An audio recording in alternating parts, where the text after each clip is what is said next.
Hello and welcome to the CX Files podcast. I'm your host, Mark Hillary. In this edition of the podcast, we're going down under to speak with Jens Butler in Sydney, Australia. Jens is the Director of Services, CX and Sourcing for Tech Research Asia, and he is one of the best-known analysts focused on sourcing and CX in the region. I've personally met him several times at analyst conferences all over the world, so his thoughts and ideas are in demand globally. This is the last in a short series of CX Files episodes that preview CX in 2019. So let's go straight to the interview and hear what Jens has got to say about CX developments last year and what we can expect to see in 2019. Okay, Jens, thanks very much for taking the call. It's the evening here in Sao Paulo, Brazil. I know that it's early morning in Sydney, so thank you for getting up and getting a coffee in the morning. We were going to talk a little bit about 2018 before we started looking at the predictions. So given that you've been all over the world last year at various events and conferences, what were the kind of key trends that you noticed? And do they match up with any of those that you heard from some of the other podcasts, like Peter Ryan speaking? Okay, again, thank you very much, Mark, for allowing me onto this podcast and waking me up nice and early. Yes, I do have a good cup of coffee ready waiting, so you may hear me sipping into that occasionally. So yes, 2018 was a really interesting year within the CX space, the customer experience space. An awful lot of change happened. The pace of change that we started to see was gathering pace far more than we historically had seen. You know, if we thought 2017 was a big, an awful lot of change occurred, 2018 was just substantially ahead of that. And as you mentioned, you know, from some of the previous podcasts you had, Peter mentioned a couple of the factors that I saw that really did stand out, not purely globally, but also locally here in the Asia Pacific space. The artificial intelligence moniker came up so often in it and broadly discussed, widely to some extent misunderstood, but the whole AI and emerging tech space was certainly something that was at the front of every conversation that we're having, and how to use it, how to implement it, which roles you played, and I'll touch it a bit more in the future spaces. But I really saw that, you know, AI was playing both from a consumer side of things, as Peter mentioned, but also an awful lot more around the agent enablement side of things. Customer experience became a core topic in terms of what it really is, where we've evolved from the classic core customer integration component and interaction component through to what it means for an overall organization and how it's driving that. And the other sort of real interesting trend I saw in 2018, and it's going to be, I think, possibly the biggest component for 2019, is the whole great need for skills, the growing skills gap associated with that customer experience space, and the fact that we are not prepared at the moment, and we are completely under-resourced in order to actually possibly enable and facilitate the ever-changing customer experience space that is happening at the moment. Mm-hmm. Do you mean that's because of the evolving skills required within like the CX environment? So people that are, people that are experienced with process automation, for example. Completely agree. I mean that process automation component is still going to be a requirement going forward into 2019, because at the end of the day, it is still a core component of delivering that customer experience. Mm-hmm. However, with the evolution around the emerging technologies in AI and robotics and analytics associated with that, a lot of those functions are becoming, I wouldn't say removed, but augmented, and therefore a lot more customer engagement, customer affinity, customer empathy components are becoming core components of that customer experience piece.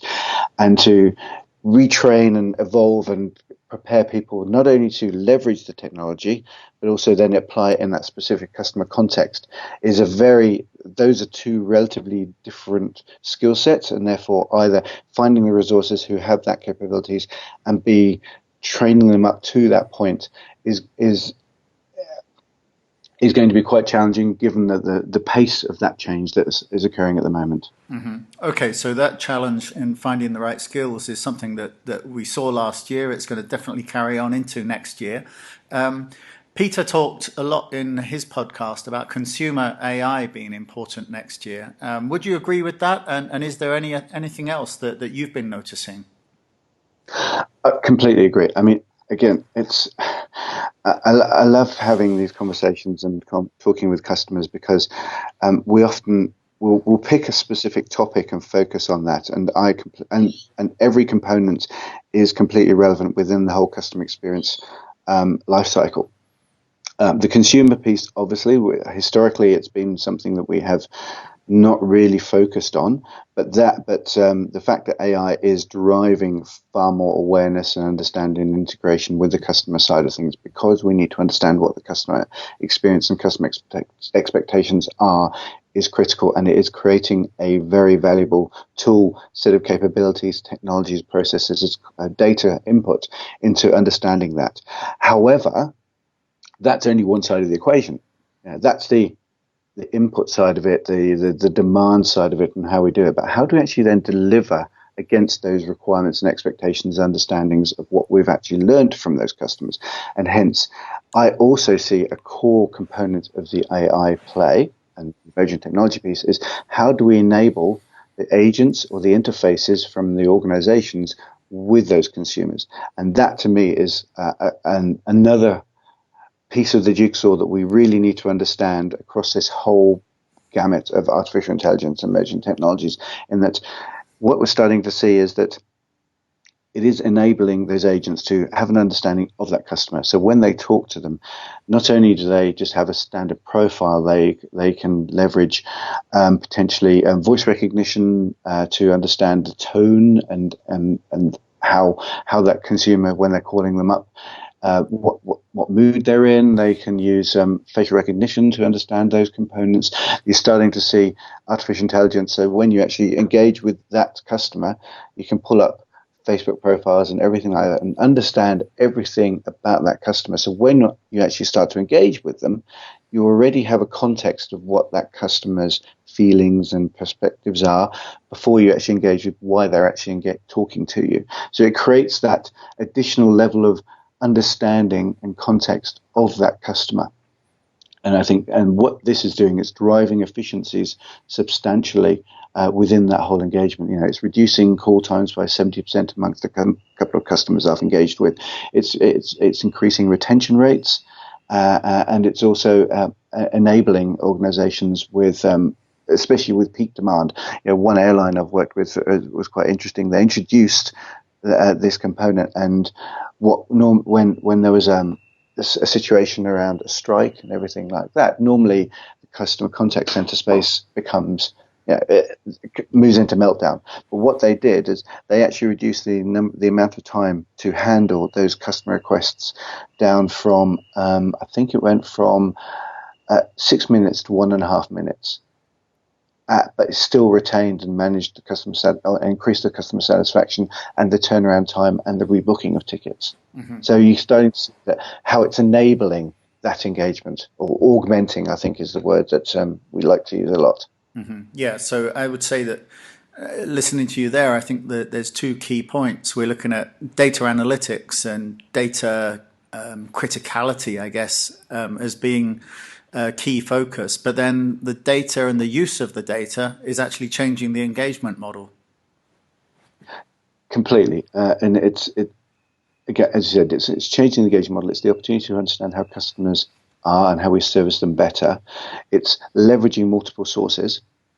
It's getting the understanding piece. It's the filtering.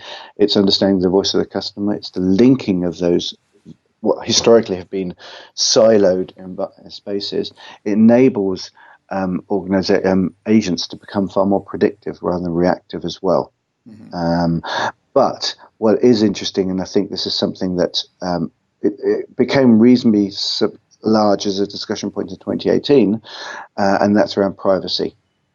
With GDPR coming in Europe and the Privacy Act here in Australia, that whole factor, as much as it became quite a substantial talking point, in 2018 will become increasingly more so in 2019 as we start to embrace the analytics and data to actually enable us to actually make more proactive decisions.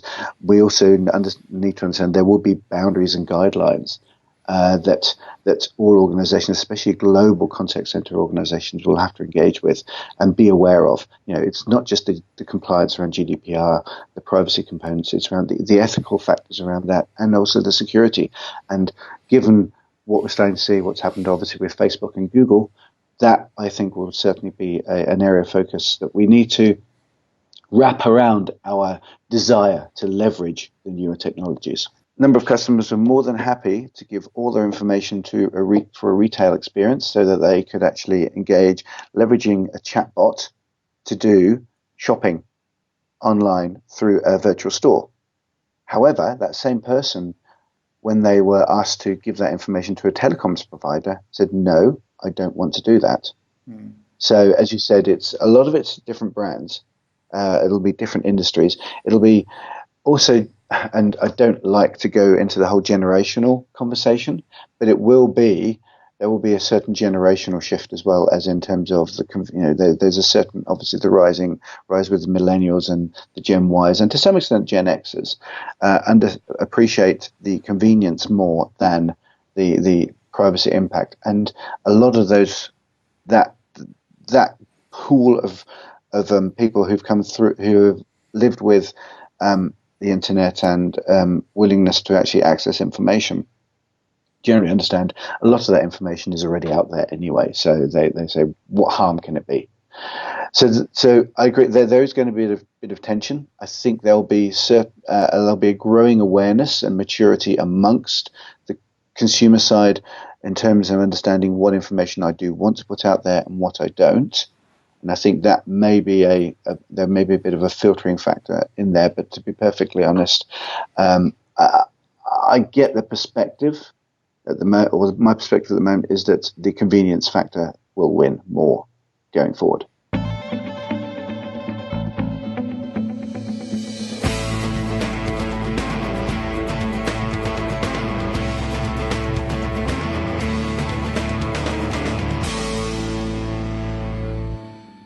Thanks for listening to the CX Files podcast. Please take a moment to review the podcast because this helps other listeners to find it. And if you have any suggestions, then get in touch with me on Twitter or LinkedIn. I'm @Mark Hillary with 2 L's, or just search Google for Mark Hillary.